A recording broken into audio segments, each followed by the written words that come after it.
poner aquí. Presenta la jornada, yo te presento aquí. Y ya nos vamos nosotros. Efectivamente. Aquí te dejamos solo ante el público.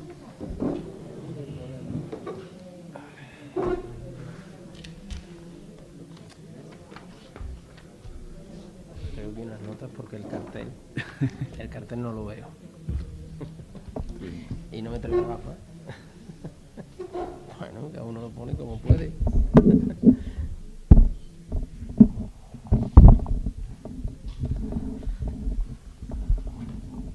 Buenas tardes a todos. Buenas tardes a todos, decía, y bienvenidos a las séptimas jornadas de historia de Mairena del Alcor. Buenas tardes a la mesa, señor ponente, José Manuel, a todos vosotros. Y bueno, hay veces en que un estudio más profundo de un tema concreto pues nos hace conocer situaciones que o bien no conocemos o bien no son conocidas para la mayoría de las personas.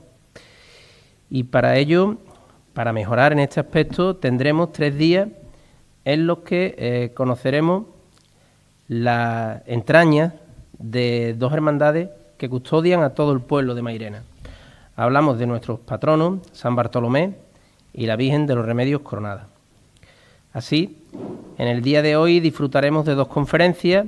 La primera de ellas es Origen y Vigencia del Patronajo de San Bartolomé, que cuenta con la participación del doctor en Historia del Arte, Pedro Manuel Martínez Lara, y la segunda, la Virgen de los Remedios, Historia de una Patrona, que será impartida por el profesor mairenero de IES Los Alcores, José Manuel Navarro. Mañana, miércoles 25, continuarán con 2 conferencias dedicadas a las imágenes de ambos patrones. La imagen de San Bartolomé, patrón y alcalde perpetuo, a cargo de Pedro Nolasco Alcántara Madroñal, licenciado en Bellas Artes y especialista en conservación y restauración, y la imagen de la Virgen de los Remedios, patrona y alcaldesa perpetua de Mairena, de la mano de nuestra vecina Rocío Morales Benítez, licenciada en Historia y profesora de Geografía e Historia. Y ya el jueves, el último día de estas jornadas, tendremos las conferencias El nacimiento de la barriada de San Bartolomé y los campanilleros de la Virgen de los Remedios, por nuestro paisano y además compañero en el Ayuntamiento de Mairena, Félix Mateos Guillén, licenciado en Geografía e Historia, y además Inmaculada Márquez Donaire, doctora por la Universidad de Sevilla y además profesora de Filosofía. Esta edición de las jornadas concluirá con la presentación de las actas de las 6ª jornadas de Historia El Deporte en Mairena del Alcor, que fueron las jornadas llevadas a cabo en octubre del año 2022. Espero que en estos 3 días podamos disfrutar de esta jornada y conocer un poco más y mejor la historia y todo su contexto de ambas hermandades, la Hermandad de San Bartolomé y la Hermandad de la Virgen de los Remedios. Muchas gracias y les dejo a ustedes con José Manuel Navarro. Bueno, como el señor alcalde ha abierto las jornadas, saben que el tema son ambos patronos, la elección de la fecha y sobre todo la continuidad respecto a un año. Saben que las jornadas, desde que las iniciamos, el ciclo ha sido cada 2 años, ha sido la edición tradicional. Ha venido marcado por la fecha, ha venido marcado por la coincidencia.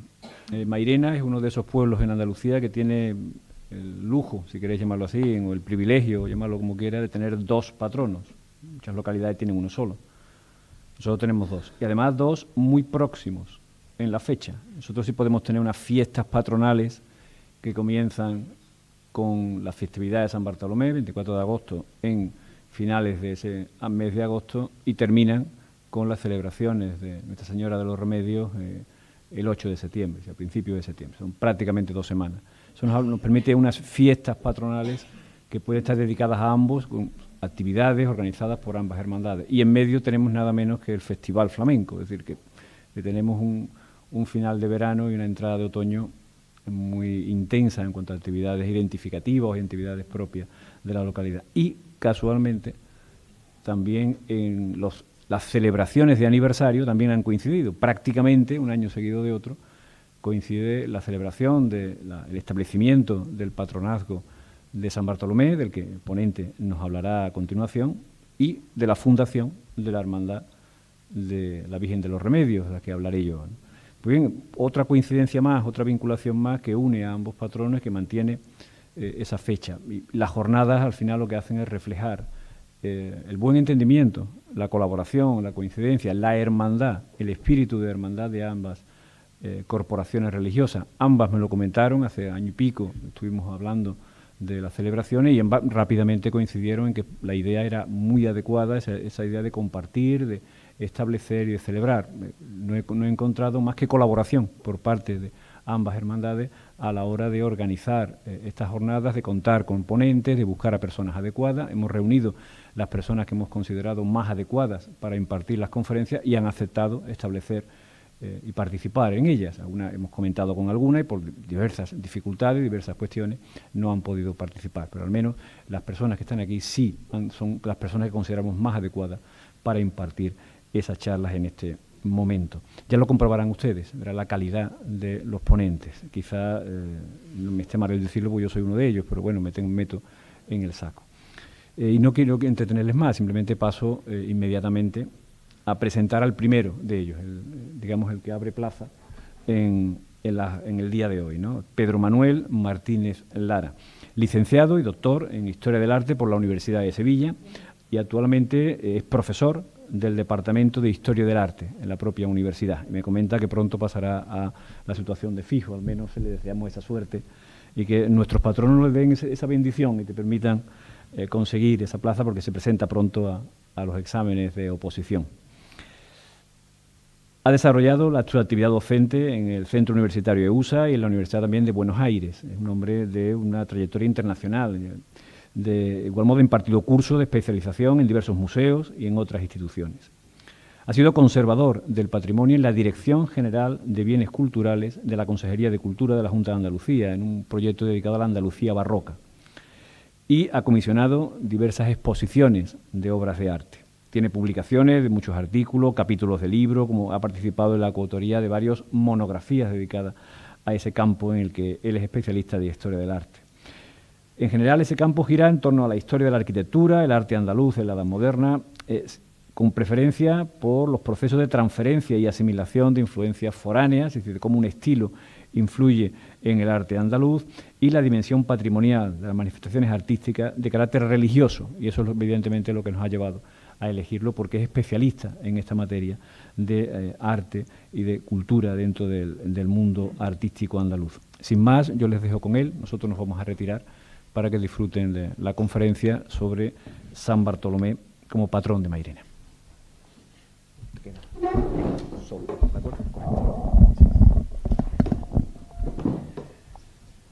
Excelentísimo señor alcalde, excelentísimos señores miembros de la Corporación Municipal, concejales y concejalas, distinguidos vecinos de Mairena del Alcor, querido José Manuel, gracias por las palabras de presentación. Y quiero que lo primero que yo diga aquí esta tarde, como no puede ser de otra manera, es mi agradecimiento a la Archicofradía Sacramental de Mairena del Alcor por la gentil invitación para participar en este encuentro científico y de divulgación histórica, y de forma particular mi gratitud a dos cofrades de esta corporación, Pedro Nolasco Alcántara, quien me propuso esta intervención en la 7ª jornada, y muy especialmente a Alejandro Labrador, aquí presente, que se ha desvelado durante muchos meses por hacerme llegar, facilitarme la consulta de una gran cantidad de documentación con la que he trabajado durante largos meses para preparar esta intervención que espero pues sea de su perfecto agrado. También quiero decirles agradecimiento pues a personas que me han ayudado en esta intervención, como es Jorge Fernández, el archivero municipal, que me ha proporcionado toda clase de facilidades para el acceso de los fondos que él custodia, cuida, investiga y difunde. Gracias, por ejemplo, por haber montado la exposición que nos complementa en estas jornadas hoy. Me siento muy honrado, doblemente honrado, de estar hoy aquí. En primer lugar, por la invitación en sí, y en segundo, porque, como creo que saben, soy el único que no es mairenero, aunque sí lo soy por matrimonio y por paternidad. Recibir el encargo para hablar de algo tan íntimo y tan particular como es el patronazgo de San Bartolomé sobre esta villa supone para mí un reto y también una enorme responsabilidad. Soy muy consciente de las implicaciones emocionales que tiene el abordar un asunto que está tan profundamente anclado en las raíces culturales e identitarias de esta localidad. Por eso yo quiero dedicar esta intervención a Rocío y a Fernando, porque a ellos les debo el tiempo que les he quitado preparándola y una deuda que espero resolver pues, con mi humilde aportación al conocimiento de la historia y el patrimonio cultural de esta villa.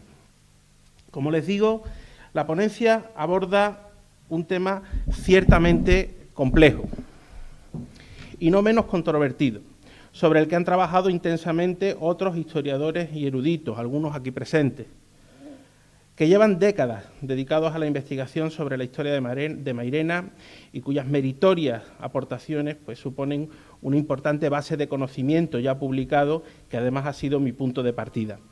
Por mi parte, yo me propongo arrojar nueva luz, a la vez que tratar de poner en orden algunas ideas e hipótesis o conjeturas de las que a lo largo del tiempo se han ido aportando sobre estos temas, podando aquellas cuestiones que permitan ser superadas por fin y quizá algo podamos sacar al final en conclusión.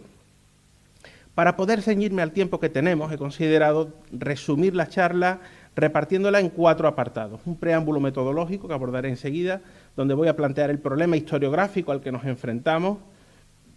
Un segundo apartado versará sobre lo que podríamos denominar el marco conceptual y normativo de los patronazgos que existen. Seguidamente haremos una resumida incursión histórica sobre el origen del patronazgo y finalmente trataré de la vigencia histórica y el presente del patronazgo de San Bartolomé, apóstol sobre la villa de Mairena del Alcor. Es preciso señalar como premisa que nos encontramos ante un problema historiográfico. ¿Cuál es la falta de sustento documental escrito en lo concerniente a ese origen del patronazgo de San Bartolomé sobre esta villa? La documentación escrita es una fuente primaria fundamental, con la que suele construirse la historia. Una documentación que ya de por sí nos revela en ocasiones como poco fiable, sobre todo cuando el que escribe tiene intereses y toma partido por aquello que está escribiendo. Por otra parte, la tradición oral, o lo que es lo mismo, el testimonio transmitido de generación en generación, ha funcionado orientando a los historiadores y permitiendo trazar planteamientos que después los documentos acuden a respaldar y confirmar o no. En ambos casos, la fiabilidad es inversamente proporcional a la distancia temporal de quienes hacen o transmiten el relato. Es decir, cuanto más lejos estamos del hecho, menos fiabilidad podemos considerar a esas fuentes. El problema viene cuando las fuentes secundarias, que son ya los trabajos elaborados por los historiadores que han trabajado, investigado y han procesado la documentación y los testimonios, recogen y fijan a veces al mismo nivel primario lo que se ha conservado por medio de la tradición oral, que por naturaleza propia es flexible, maleable y voluble. Y esto es precisamente lo que nos ocurre. Históricamente y hasta ahora, la base sobre la que se sustenta la institución por parte de Fernando III de Castilla, San Fernando, el patronazgo de San Bartolomé sobre Mairena del Alcor, es la tradición. Una tradición que puede y debe ser tenida como fuente de autoridad, sobre todo ante la ausencia de otras certezas, y que como fuente de autoridad está respaldada por la continuidad del culto, la devoción y la invocación al santo como patrón de la villa durante varios siglos. Esta tradición, que ha sido recogida en múltiples estudios de diversa consideración y alcance, desde textos eminentemente divulgativos a otros del máximo nivel y categoría científica, ha quedado ya cristalizada e inserta en nuestro acervo de conocimiento como cosa cierta, aunque no han aflorado evidencias sino conjeturas y aproximaciones susceptibles de ser verídicas desde el punto de vista documental. No obstante, como tendré oportunidad de ir desgranando más adelante, la documentación existente, si bien es escasa, entra a veces en contradicción con lo que la tradición dice, y veremos cómo se sustancia y cómo saldremos de esa cuestión. Este no es un problema que se focalice solo en Mairena del Alcor, no se asusten ustedes. Al contrario, quedan muchísimas lagunas documentales sobre lo que ocurrió durante la Baja Edad Media en Andalucía en general y especialmente en relación a estos asuntos de los santos y las santas particulares y las devociones de cada localidad. derivados en cierto modo de la conquista castellana y en la forma en la que se constituyó el restablecimiento del culto cristiano en nuestro territorio actual. En unas ocasiones la documentación ha desaparecido y en otras esa documentación directamente jamás existió, porque lo que los historiadores nos vemos siempre obligados a tratar es a conectar aquellos puntos de luz que iluminan la documentación con los muchos puntos de oscuridad por medio de conjeturas plausibles, más o menos, y que permiten a la vez pues, elaborar alguna hipótesis de trabajo con la que después podamos ir confirmando o descartando aquello que se propone. Como siempre le digo a mis alumnos en la universidad, pues la investigación histórica muchas veces es ingrata, porque los productores de la documentación no están pensando nunca en nosotros, sino en otras motivaciones para nada historiográficas. Para concluir este apartado de preámbulo y metodología, podemos adelantar que el hecho de que a día de hoy no se tengan datos documentales concretos y exactos sobre la génesis del patronazgo de San Bartolomé Apóstol sobre Mairena del Alcor, nos lleva a intuir que es cada vez más difícil que se pueda confirmar el relato que hoy por hoy sostiene la tradición, que nos llama a celebrar, eso sí, con intensidad, el 775 aniversario de ese patronazgo que conmemora la festividad a celebrar el día de la conquista de la villa. Desde tiempo inmemorial, el ser humano ha buscado en su fragilidad la protección y el amparo sobrenatural para sí mismo y para la tierra en la que habita. En efecto, la creencia en la presencia de un poder superior que puede beneficiar o perjudicar la existencia de quienes le invocan o no, es común y puede decirse innata a todo ser humano. Todas las culturas primitivas, especialmente las del Mediterráneo, desarrollaron cada una, a su modo propio e idiosincrasia, fórmulas de invocación y propiciación del favor de lo que ellos consideraban la divinidad. Ante esta circunstancia, nuestro cristianismo y el magisterio de la Iglesia pues han ido conformando en su doctrina una forma particular y propia de canalizar y dar respuesta a lo que, por un lado, es inherente a la existencia humana, como he dicho, y por otro reviste de una potente e indudable fundamentación teológica, cuál es la intercesión de los dones y gracias otorgados al género humano, colectiva o individualmente, en nuestro caso por el Altísimo. Hablamos del patronazgo. Con independencia de las personas de la Trinidad, que son Dios mismo, la Virgen y los santos que están en su presencia, además de constituir el modelo de virtud y de comportamiento al que han de aspirar los fieles en la tierra, van a actuar estos santos como medianeros e intercesores entre Dios y el género humano. De este modo, la Iglesia triunfante cuida y protege a la Iglesia militante. Y así las cosas, y andando el tiempo, la cada vez más numerosa nómina de santos y santas que la Iglesia ha ido declarando, van a funcionar como elementos canalizadores en una doble dirección. Por un lado, trasladando y abogando por las intercesiones y las intenciones de los mortales ante el Altísimo, y por otro, siendo transmisores y medianeros de las gracias que Dios otorga. El establecimiento y desarrollo del culto a los santos a través de sus reliquias, a través también de sus celebraciones festivas que conmemoran su memoria a lo largo del calendario litúrgico, van a permitir que la devoción de los fieles se articule en una doble dimensión. Por un lado, la territorial, puesto que cada santo quedaría vinculado por su propia singladura vital o por la permanencia de sus restos a un determinado lugar o espacio físico. Tal es el caso de Santiago de Compostela, donde están los restos del apóstol. Y por otra parte, la dimensión cronológica, dado que cada uno de ellos queda ubicado a lo largo del año en una solemnidad, festividad o memoria, según las categorías y según la liturgia. En ese sentido, la Edad Media, que va a ser nuestro momento, es un sustrato muy propicio para que floreciesen de manera eminente las devociones propias de las diferentes iglesias particulares y locales a determinados santos y a vocaciones marianas. En tercer lugar, tenemos la invocación a los santos, también motivada por hechos históricos particulares, como es nuestro caso, o incluso por la adherencia de las especiales propiedades intercesoras de un santo o santa o una vocación concreta de una virgen, que es lo más frecuente y que es el supuesto bajo el que nos encontramos. En el caso de San Bartolomé y de Mairena del Alcor, cuya festividad, 24 de agosto, pues se hace coincidir con el hito histórico que es la conquista o la incorporación, podríamos decir de una forma más correcta, a los reinos de Castilla y de León de estos territorios en 1247. Y lo que es importante en el plano religioso, la devoción al culto cristiano, la devolución al culto cristiano de estos territorios, porque lo que tiene importancia de verdad para el patronazgo de San Bartolomé, de ese hecho de la conquista, y eso es lo que se marca, es que la incorporación al reino de Castilla y de León supone la restitución del culto cristiano allí donde se había perdido durante los siglos de presencia islámica.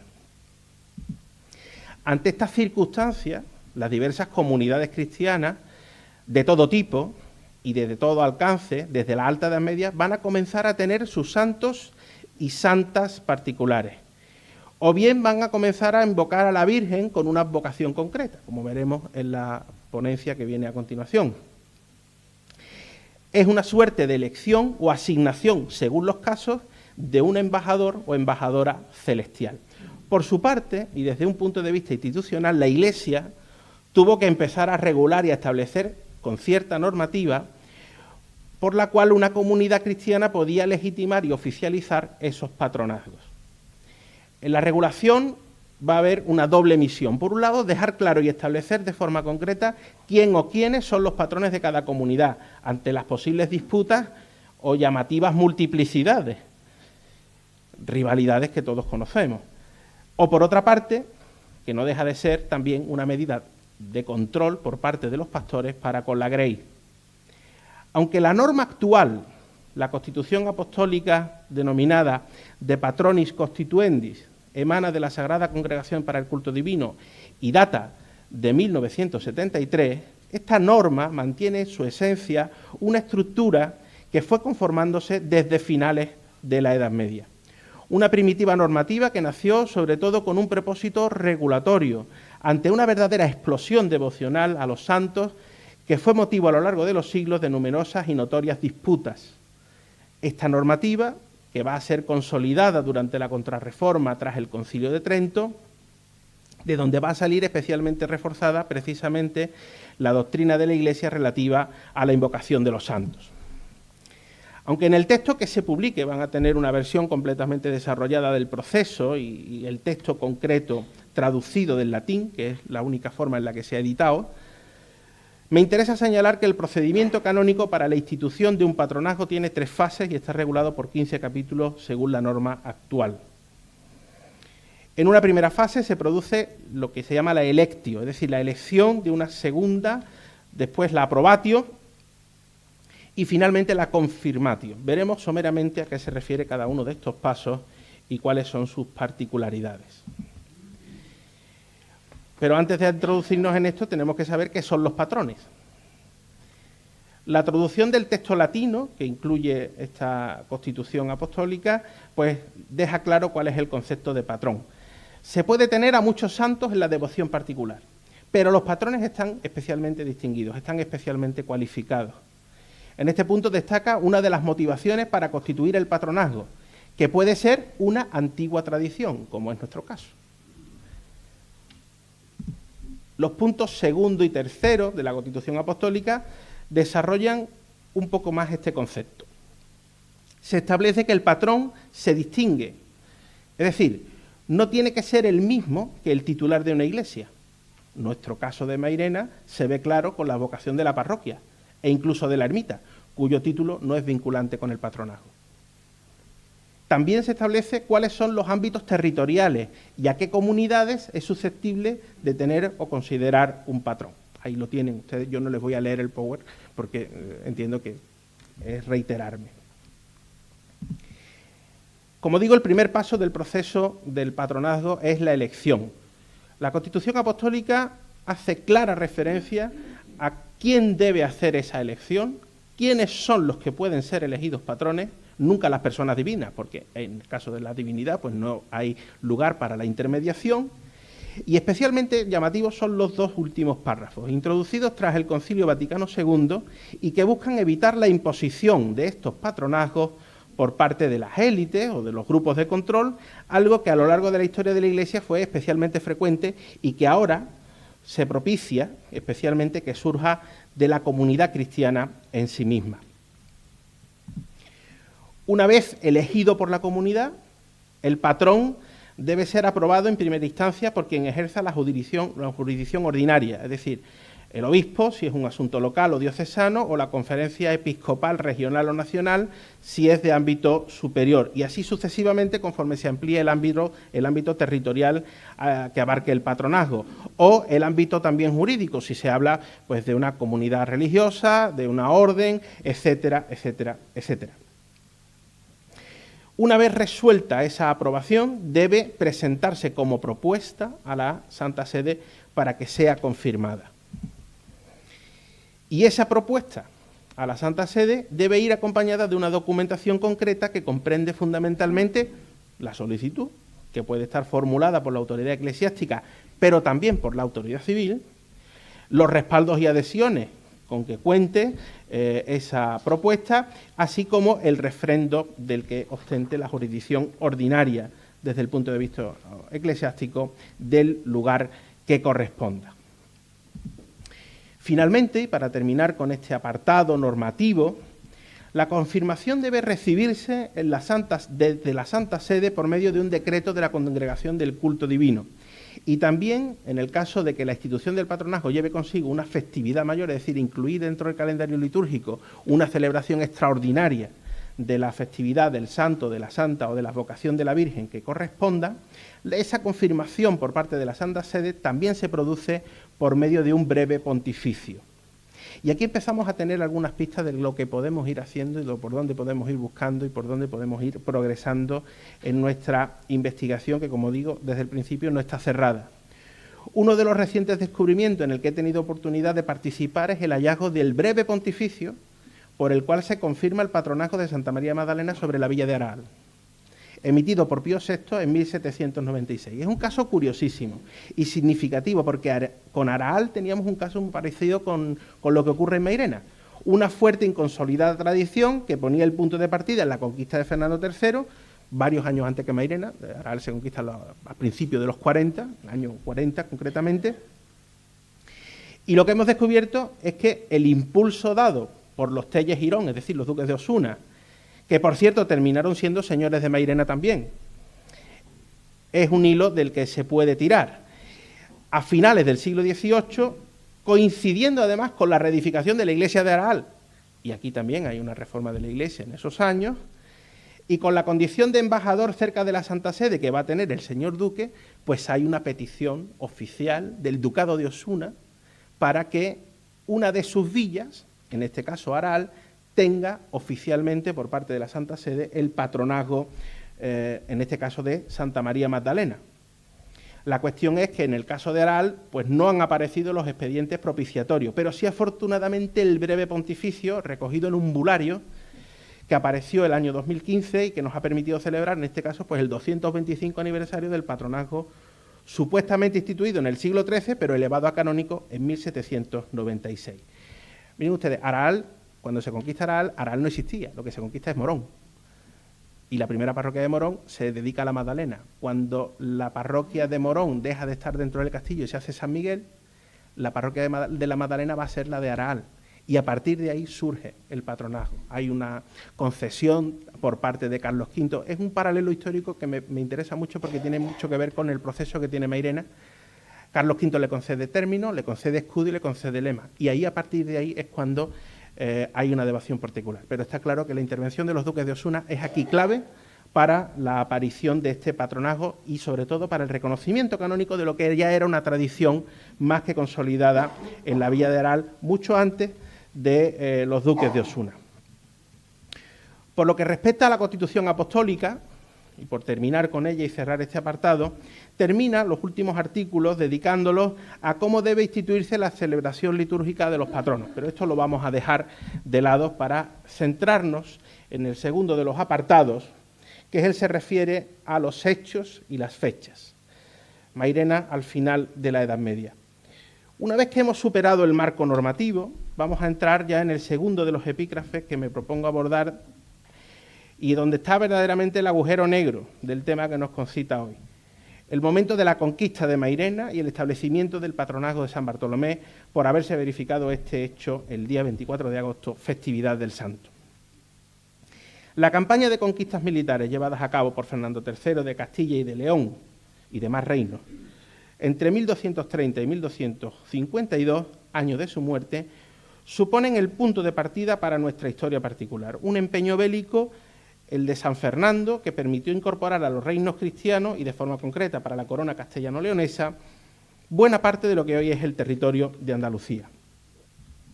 Una enorme extensión de terreno conquistada en relativamente poco tiempo y que hasta ese momento había permanecido bajo dominación del califato almohade. Mi propósito aquí es señalar cuáles son los hechos y las fechas documental e históricamente constatables para con ellos establecer después alguna hipótesis que nos permita explicar de alguna manera la institución del patronazgo de San Bartolomé. La principal de las fuentes con las que podemos establecer la base de nuestro conocimiento es la crónica que ordena compilar Alfonso X y que relata precisamente al final de la misma la conquista de Andalucía por su padre y de la que él mismo fue testigo. A partir de aquí existe al respecto de esta conquista de Andalucía una auténtica avalancha de literatura científica y divulgativa generada a lo largo de 6 siglos y que es especialmente fecunda y abundante en nuestras últimas décadas. Es preciso señalar que estas fuentes más directas, como la crónica, rara vez ofrece fechas concretas. Sí, los meses y los días no los da, dice la primavera, el otoño, es una cosa como más difusa. Y es el trabajo de los historiadores posteriores el que, por vía indirecta, ha permitido ir afinando la concreción de cada hito histórico, en el caso de que se haya podido hacer. Esto empieza el 28 de febrero de 1246. El rey Muhammad bin Nasser, conocido entre los castellanos como Alhamar por su barba pelirroja, decidió rendir vasallaje, era el rey de Granada, y entregar la ciudad de Jaén a Fernando III para consolidar precisamente su reino, consiguiendo con ese pacto de Jaén que el nuevo reino nazarí de Granada perdurase más de 2 siglos, como sabemos, hasta 1492. Y es precisamente en Jaén y a partir de marzo de ese año 46 cuando el rey Fernando se va a plantear volver las tropas hacia el oeste para alcanzar el dominio de Ibililla. Recordemos que Córdoba había sido incorporada en 1236. Casi 2 años va a durar la campaña de Sevilla en la que se establece una estrategia de cerco, en la que poco a poco se va estrechando la presión en torno a la capital, consciente Fernando III de que no contaba con los efectivos necesarios para hacer grandes batallas campales ni con los recursos para sostener una ofensiva a gran escala. En cambio, la estrategia que va a seguir es la de hostigamiento, teniendo como primeros objetivos las fortalezas de Carmona y de Alcalá de Guadaira, siendo esta última la primera en rendirse en septiembre de 1246, día de San Mateo, 21 de septiembre. Precisamente se rinde al rey nazarí, que había jurado pleitesía al rey Fernando y que había acudido a la campaña con 500 caballeros. Los musulmanes de Alcalá se rinden entre los musulmanes de Granada y el rey de Granada le da el castillo al rey Fernando. Un año más tarde, justo, se va a rendir, hoy diríamos de forma diferida, la ciudad de Carmona, cuyo alfoz estaba entonces, el territorio que hoy ocupa Mairena era parte del alfoz de Carmona. Una Mairena que todavía no tenía entidad propia como población. No obstante, la tradición nos sostiene que un mes antes de la entrega definitiva de Carmona, el propio rey Fernando conquistó esta villa el día de San Bartolomé, algo que no recoge ni siquiera tangencialmente o por aproximación ninguna de las fuentes cercanas a aquel momento. Lo que sí sabemos con cierta seguridad es que el proceso de conquista de estos pagos no fue una campaña progresiva en la que el frente va avanzando metro a metro, kilómetro a kilómetro, legua a legua, si utilizamos la medida de entonces, sino que al margen de la presión y de los hechos concretos de la capitulación y entrega de las ciudades y fortalezas, como la de Carmona o la de Alcalá, hay toda una serie de incursiones aisladas, cabalgadas, racias, con el propósito de hostigar los territorios, atemorizar a la población rural y esquilmar los recursos productivos que servían de abastecimiento a esas ciudades, asolando los cultivos, talando bosques como medida disuasoria para oponer cualquier tipo de resistencia.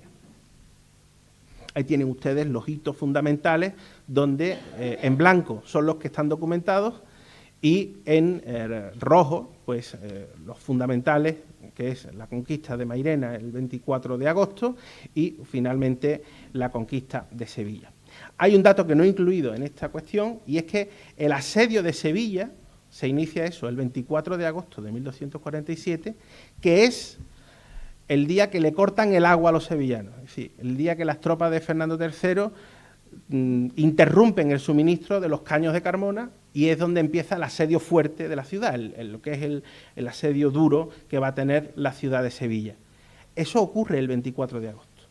También ese 24 de agosto cae la fortaleza de Aznalfarache, lo que va a ser San Juan de Aznalfarache, muy cerca de la otra Mairena. Digamos que en ese ámbito, pues yo creo que los historiadores posteriores, los eruditos posteriores, pudieron fijar, gracias a esos hitos, la fecha del 24 de agosto como la fecha en la que se conquistaría esta parte del territorio.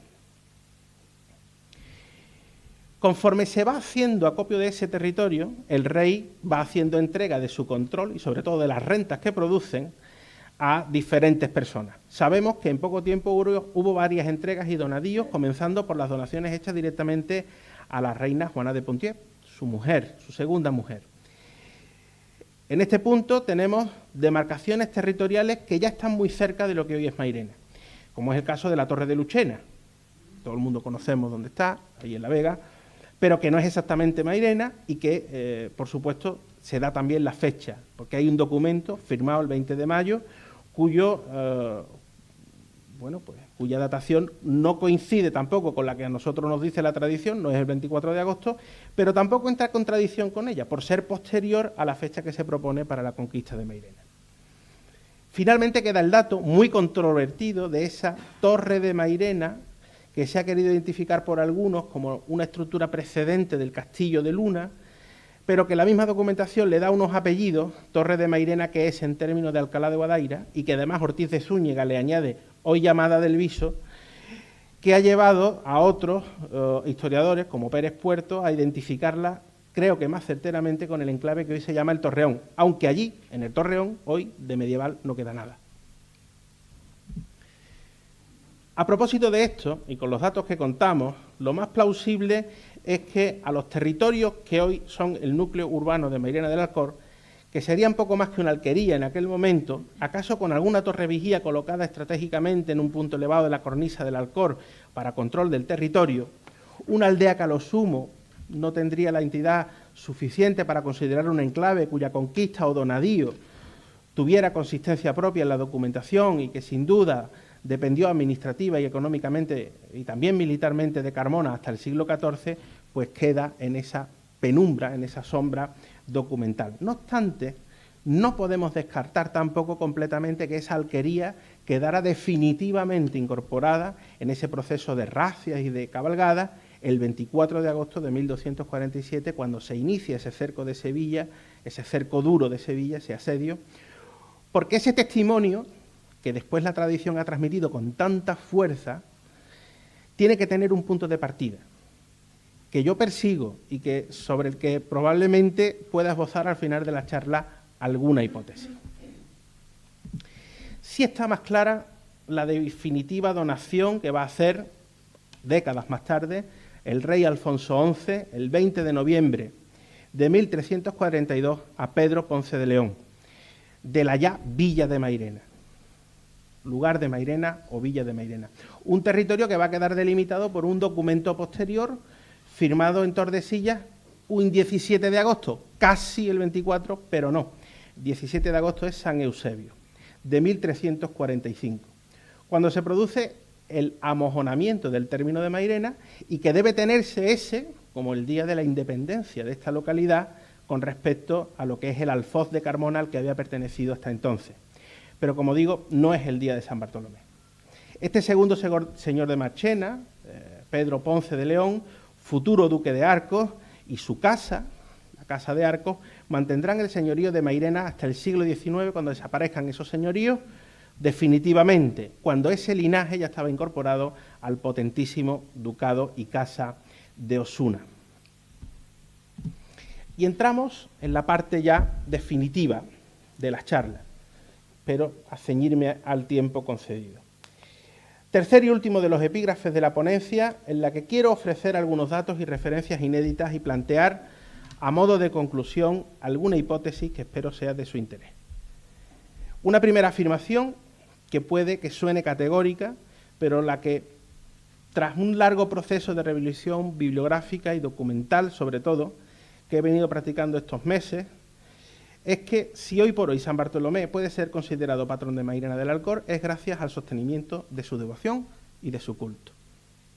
Esa devoción y el culto a San Bartolomé no se pueden explicar y no habrían sido posibles sin la hermandad que los ha alentado y sostenido al menos desde el siglo XVI. Eso es indiscutible. El documento más antiguo que por ahora he localizado y que menciona claramente a la cofradía del Señor San Bartolomé es esta carta que les proyecto de reconocimiento sobre la propiedad de unas casas en la villa de Mairena que son propiedad de la hermandad y que tienen como fecha 14 de junio de 1566. No sabemos cuándo se funda la hermandad de San Bartolomé, no sabemos quiénes la fundan, pero sí es seguro que esta cofradía, que después acabará unida a la sacramental no mucho más tarde de esta fecha, de la que he tenido también oportunidad de localizar, aprovecho para introducir algún dato que no tiene que ver exactamente con la charla, pero que interesa también porque pueden ser vías de investigación para los investigadores locales y para mí mismo, es que esta hermandad sacramental, que tradicionalmente se ha relacionado con la famosa bula Eternis de Teresa Enrique, ya existía al menos en 1528, cuando el 27 de septiembre de ese año toma posesión uno de los señores de Marchena, que va a ser también señor de Mairena, uno de los duques de Arcos, y ese acto de toma de posesión tiene lugar en el salón del Hospital del Corpus Christi, donde se reunían el cabildo y las justicias de la villa. Hablamos del 27 de septiembre de 1528. También se ha localizado en el Archivo General del Palacio Arzobispal un documento que contiene unas reglas de la Archicofradía Sacramental de 1762, copiadas a partir de otras anteriores de 1633. Luego tenemos también que por lo menos en el siglo XVII la Hermandad Sacramental cuenta con reglas. Esto es un proceso que a lo mejor se escapa para la mayoría. Hoy día no se entiende una hermandad sin reglas, pero en el siglo XVI había muchas hermandades que no tuvieron reglas, y más fuera de la capital, hasta muchas décadas, incluso siglos después de su constitución. Pero esos asuntos los trabajaremos más adelante. Durante toda la Edad Moderna va a quedar muy claro en la documentación, y ahí es muy rica, y yo no me voy a extender ahora en relatar todas las veces que aparece San Bartolomé como patrón de Mairena en los documentos de la Hermandad Sacramental, en los documentos de la Cofradía de San Bartolomé, en los documentos del Ayuntamiento, que son fundamentalmente las fuentes con las que he trabajado y donde se hace referencia a nuestro patrón. Es muy rica. Y San Bartolomé goza de un culto intenso y un reconocimiento amplísimo y unánime, no solo en su hermandad, sino también en el pueblo completo de Mairena.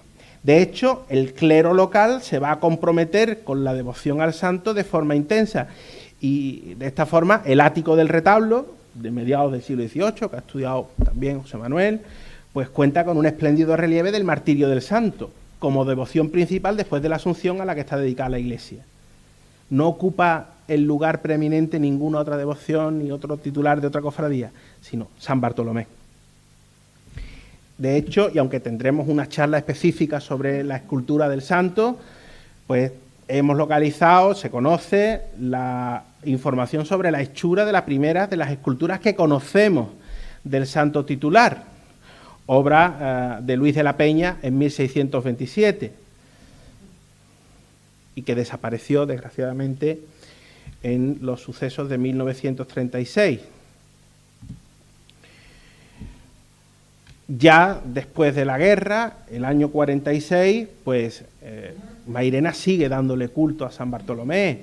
Aquí tenemos una estampa de la procesión en la que aparece el santo el estandarte de la Hermandad de la Humildad delante y todo el pueblo acompañando a San Bartolomé en esas pequeñas andas tan curiosas que no hacen sino demostrar ese sostenimiento del culto y ese compromiso de la villa para quien es su patrón.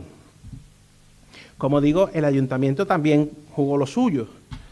El sello del ayuntamiento, desde que existe sello particular del ayuntamiento, tiene la efigie del santo. El escudo de la villa tiene oficialmente, desde tiempo inmemorial, la figura del santo en su emblema.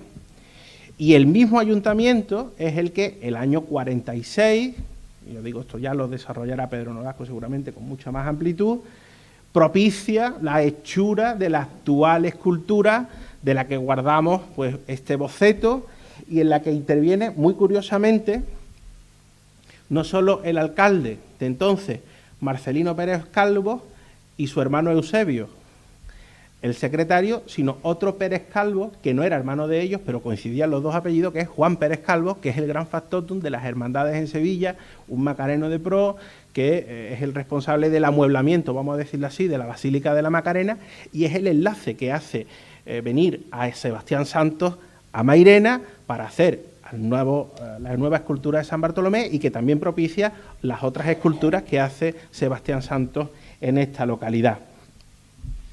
De manera que me acerco ya al final de la charla y es donde quiero poner de manifiesto pues algunas de las conclusiones a las que yo he llegado a propósito de dónde puede estar el origen.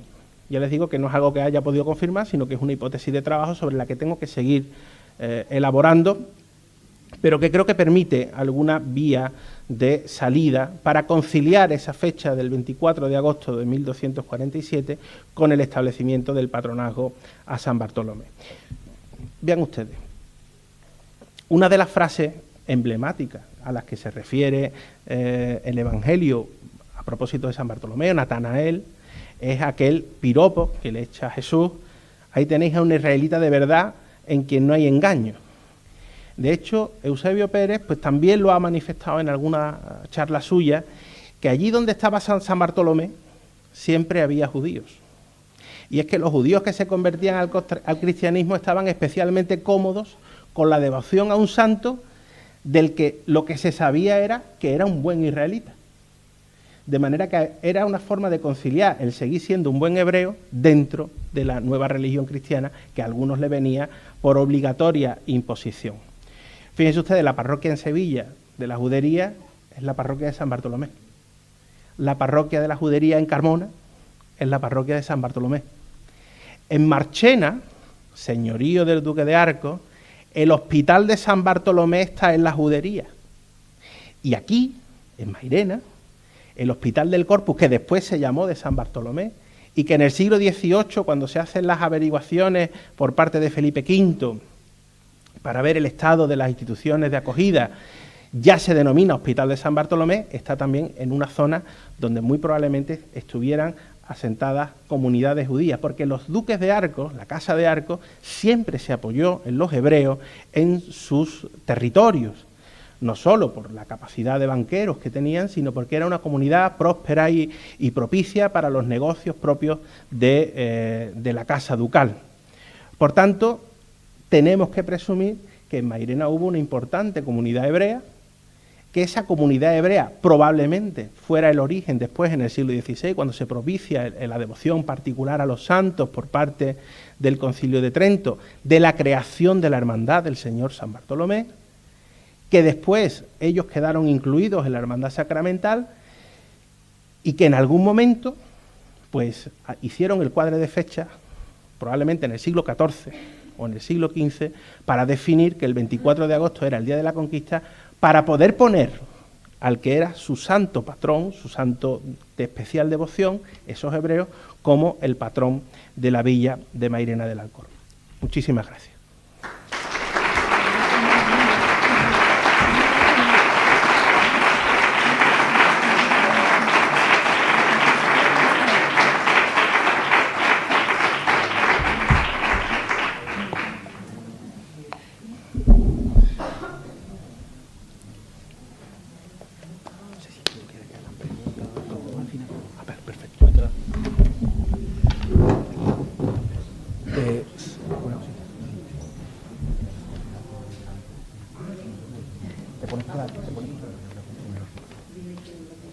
Sí, estaba comentando que, como recuerdo quizás de la estancia con nosotros, en la colección de las actas que tenemos publicadas hasta ahora.